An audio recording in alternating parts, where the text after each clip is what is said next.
อยู่กันบ่ได้แม่น เนาะ ก็นั่น เจ้า แห บ่ ละ ยอมมาคอยก็ คือ บ่ น้อง ได้ไป ก็ ก็บ่จักแน คือ ว สมมุติว่าน้องนี่น้องเห็นอันนี้นี่สิให้กลับมาเอากับน้องมันก็อยากพื้นคือกันได้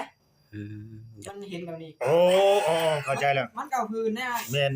สมมุติว่าอ้ายเห็นตรงนี้นะมันโอ้มันก็จังไดจังแบบใดแบบหนึงได้บ่ว่าสิหากลับมาเอามันอยากพื้นได้บัดนี้ มันอยากพืดๆเนาะ มันยังในใจมันอยู่ แก้วมันเล่าแล้วมัน แม่นไงว่าเพราะว่าเพิ่ ก น ลับมา คือกัน เก่าบ่ได้ มันเวลามันเดี๋ยวมันเห็นอยู่ในรูปเนาะ เห็นในอูมันก็ เห็นในรูป ถ้าจะกลับมาเอากัน บ่เป็นประตู ก็นะบ่เห็นใครแน่บ่ แม่น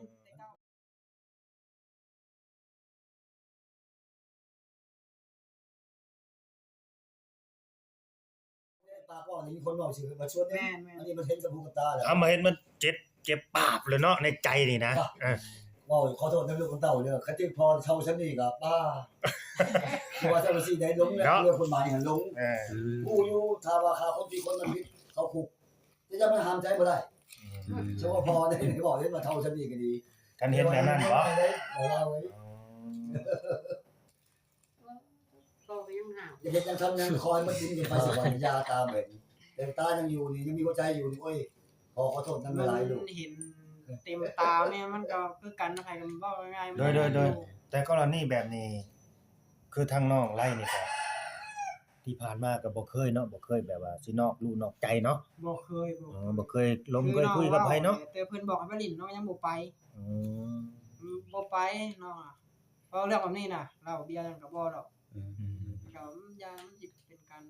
ที่น้ำที่พาดพิงถึงเพิ่นอีก อืม เพิ่นสิบ่พอใจอีกอะนะ แม่นๆ อยากเว้าหลายจัง จะน้อยเขาเสีย อ้าวแล้วยังบ่แล้ว แม่นสิเฮานี่เว้ายัดเยียดให้อีกเนาะ โดยน้องสิ อยา ว่าก เข้าหาอีก เว้าฮอดอีกนะ จะมีแต่ว่าจ โด บ ย แล้ว จบ คือว่า จบ แล้ น้อ ว งบ่อยากเว้าถึงเพิ่นเดียวเพิ่นสิเว้าถึงเพิ่นอย่างที่อีก อืม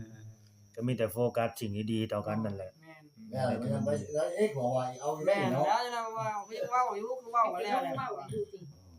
อืม คือเว้า อืมจบกันเลยพี่น้องเอ้ยเนาะ จบกัน มันจบง่ายอยู่แล้วเรื่อง มั มัน น จะ จะ ขอน้ำลูกน้ำเต้าแล้วแจ้งเพิ่นทาง FC ก็ดีว่า แม่น มาแล้วเคลียร์กันแล้วอาจารย์ชัดทำดี อันนี้ก็ FC ให้ก็ให้เข้าใจนํกันเนาะคือเรื่อง แม่น เรื่องซ่านนี่คือน้องไล่เพิ่นก็เว้าแล้วให้น้องให้นุ่งเพิ่นอยู่แม่นบ่น้องไล่น้องไล่ก็บ่ได้ว่าเฮ้ยเป็นเรือนของข่อยเด้ออย่างซั่นอย่างซี่ น้องก็บ่ได้ว่าสิว่าเฮือนแต่ว่าบ่แม่นเฮือนน้องก็บ่แม่นนะว่าง่าย ให้น้องเพิ่นอยู่ ๆย่านนั่นแหละแต่น้องนี่ ๆจริงๆน้องตุ๊กก็อยู่ แต่ผู้เพราะว่าผู้ใหญ่เพิ่นก็เว้าอยู่แล้วเพิ่นก็ว่าให้มันเป็นชื่อตุ๊กข้างแน่ซะ อืม ดินดอนเฮือนซ่านแม่นก็ให้เป็นชื่อตุ๊กคือหยังซะอยากให้เฮ็ดแบบนั้นนะอยากให้ผู้มันอยู่น่ะได้ อืม น้องผู้อยู่ก็อยู่เขา และกรณีเป็นแบบนี้ทั้งน้องไล่นี่ก็สิกลับมาอยู่นำพ่อนำแม่บ่บาดนี้ หรือจังใด ว่า หรือสิไปทางใดบาดนี้ทำการทำงานบ่บาดนี้ไปบอกกรุงเทพกรุงไทยไปบ่บาดนี้ คิดอยู่ได้แม่ก็คิดอยู่ได้คิด เนาะไปหาผักใจหั่นนะ แม่ๆคิดอยู่ คิดอยู่เนาะ นั่นยังมันอยู่เดียว ไปไกลๆแหน่หั่นนะแบบว่าให้มันเย็น หายใจ มัน เย็น ลื ล ม ง ได้จักหน้อย คิด หั่น เล นะ ยเนาะว่าเรา แม่น มันเย็นเนาะ คิดอยู่สิไป เพราะว่าการเอาไปไกลๆมันจะก็สิบ่เห็นกันหั่นนะ แม่น จะนั้นบัดสิกลับไปเห็นกันให้มันเย็นๆแหละจังกลับมาแน่นี่กรณีแบบนี้มันต้องหาแบบช่วงเวลาทำใจแล้วก็พักใจหั่นนะแบบไปให้มันไกลๆกันแหน่หั่นนะ ไปห่างๆแน่น้อยนึงติ คิดอยู่ว่าซั่นมีพาสปอร์ตอยู่บ่คิดนี่ ยัง ยังบ่มี เย็นเอา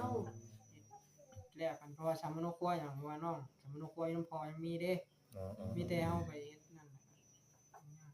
อืม กับบ่คิดเนาะพี่น้องเอ้ยก็บ่ได้คิดได้ฝันดอกว่าสักวันหนึ่งน้องเพิ่นก็สิมาแบบว่าหรือกันหรือว่า จบกันแบบนี้ จบกันแบบนี้ อืม ดูเป็นข่าวที่ว่าบ่ดีปานใดพี่น้องเอ้ย ทุกข์ยากผ่านพามาตั้งเท่าไหร่เนาะ ผ่านร้อนผ่านหนาวพากันผ่านมาเนาะ แม่น ที่ว่าน้องไล่น่ะสู่ซนเนาะ แม่ก็บ่ เลี้ยงน้อง ดี เลี้ยง ปานใด นุ่ง หากแต่ว่าจะเครียดได้เด้ลูกมันเป็นสิแล้วจะไม่ว่าเลย แม่ เนาะมันบ่มีไผดอกกัน แก้บ่ได้ ความตัดสินใจของน้องเพิ่น แม่นแม่ มันแก้บ่ได้แล้วสิไปแก้แน่ใด สิห้ามก็ห้ามบ่ได้เด้เนาะ แม่นตัดสินใจระหว่าง คนสองคนได้ตัดสินใจ คน แล้ว เขาแหละแล้วแต่ว่าทางแม่ก็อยากจะให้คืนดีกันแล้วเนาะคือแม่เว้าไปแล้วเอากันละท่าละปีแล้ว ทุกข์ก็ทุกข์มาแล้วนอนดินนอนหยาเคยมาแล้ว เคยร่วมสุขร่วมทุกข์นํกันหั่นนะมันก็คือว่าบ่ได้แหละพี่น้องเอ้ยเนาะอันนี้ก็ได้ มันเมิดแล้วติมันเมิดหักแล้ว ผู้ที่ว่าแบบเขาอยู่นํกันหลายหลายปีก็ คือ เป็น ว่า อย่างนั้น คือเว้าได้เนาะ แม่ คนทำบ่ได้นอนเนาะ อืม บ่ได้นอนเอายกตัวอย่างผู้ที่ว่าได้ลูกไผ่ลูกเขยไปหย่ากันก็ยังมีเชิญที่ว่าน้องไล่กับน้อง ก็ แต่เนาะ คือเฒ่าไปคือพ่อคือแม่เว้านี่แหละมันก็มี มีนะ บ่แม่นแต่ว่าน้อยได้ แม่น มี ถือว่า มาหยากันตอน ใจ เฒ่า แข็ง มี เติบเนาะน้องไล่นี่เนาะ แม่น ใจแข็งเลยมื้อแรกนี่ยังเห็นแบบว่าห้องไห้อยู่หั่นน่ะ แม่น พอกลับมามื้อนี้แบบ เชียร์กันจบแล้วก็ อืม นั่นแหละ แบบว่า สิให้เป็นหยังเอาได้เนาะให้กับพ่อและให้เนาะจนเมื่อยให้แล้วนะ อืม เว้าไปเลยจนเมื่อย พอ ให้ แล้ว ให้พ่อแล้ว แปลว่าจนหมดน้ำตาแล้วเนาะกันว่าอันซั่นใช่ไหม ให้มัน น้ำตาจนยาไหล มีน้ำตาให้นะว่าดี น้ำตาจนยาไหลกันว่าจังซั่นนะ น้ำตาหยุดแล้ว อืม เอาให้คิดง่ายๆว่าหมู่ยังบ่เห็นน้ำตาตกย้อนเฮาเนาะ แม่น เฮาบัด เอาสิไปนะก็ดอกกระเดียว แต่ว่า ได้แล้ว นะ ก็สิพูดแต่บ่เนาะก็ได้เนาะ อืม คิดฮอดน่ะคิดฮอดอยู่ทั้งวันว่าบ่คิดฮอดก็ยังคิดฮอดได้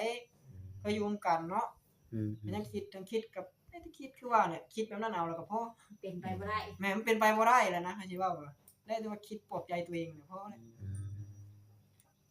เอาสู้ๆน้องเป็นกำลังใจให้เนาะ แม่น ก็ให้ได้พบได้เจอคนที่ว่าเขาจริงจังจริงใจกับเฮาคนดีๆหั่นนะเนาะสมกับที่ว่าเฮานี่แบบว่าเทใจกับเขาหั่นล่ะอันนี้ก็ถือว่าเฮานี่เฮ็ดบุญร่วมกันมาสำนั้นซะ แม่น เฮ็ดบุญร่วมกันมาสำนั้นแหละ คนงาน ก็เว้านั่นแล้วก็เพิ่นก็เว้ากันนะว่าถือว่าได้ยุ่งกันทั้งนี้นะ เกิดมาแบบว่า แค่ในใดเขาว่า ร่วมกันชำนี้ ได้หักกันซำนี้ อืม บ่ได้อยู่นํกันไปตลอด เอาเฮ็ด ทั้งสิมันสิพื้นมันก็สิคือเก่า ทำบุญ แม่ ไป น นั่นแหละ แม่ เรา ที่ อยู่ พื้ เทีย น ม ไป กัน มันสิไปฮอดใช้คิด แม่น รถโซ่รถมันจะขาดนะบิดไปมันก็บ่โดนก็ขาด อืม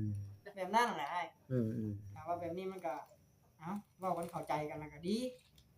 ให้เข้าใจกัน แล้ว นะ แหละบ่มีแนวกันของมองใจหยัง แล้วก็เว่าคักกันนะบ่ให้เครียดให้ช่างกันถ้าว่านั่นก็ อืม เห็นกันก็ทำกันหยังคือเก่า ถามกันคือเก่า น้องไล่ก็สิถามอยู่บ่อ้าว ถามเนาะ รู้เป็นหยังได้รู้เป็นหยังถ้าว่ามันเคลียร์กันจบเนี่ยน้องก็อันนั้นอยู่คันว่ามันลังเลนะมันอยากนั่นแหละ อืม มีแต่ว่ามันเข้าใจกันแล้วว่าง่ายๆจ้ะ ถามแล้วแปลว่าบ่ได้เครียดได้หายกันเนาะ บ่ มันก็ต้องถาม เว้า กั กัน นแล้วนี่เว้ากันเรียบร้อยแล้ว จากไปด้วยกัน บ่ให้ ดี เครียดให้ช่างกัน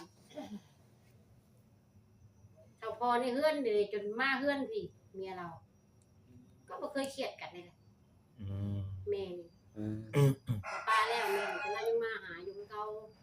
แต่ละเสียแล้วเดี๋ยว โอ้ ลูกเก่าก็มาหาคือเก่าแม่ค่ะเขาก็ฮักเพลงแม่แม่ก็ฮักเพลงเขาคือลูกตัวเองเครื่องของเพื่อนชาตินี่เป็นนี่บานตูที่เขาลูกยังไม่ซื้อให้ได้ลูกไปซื้อให้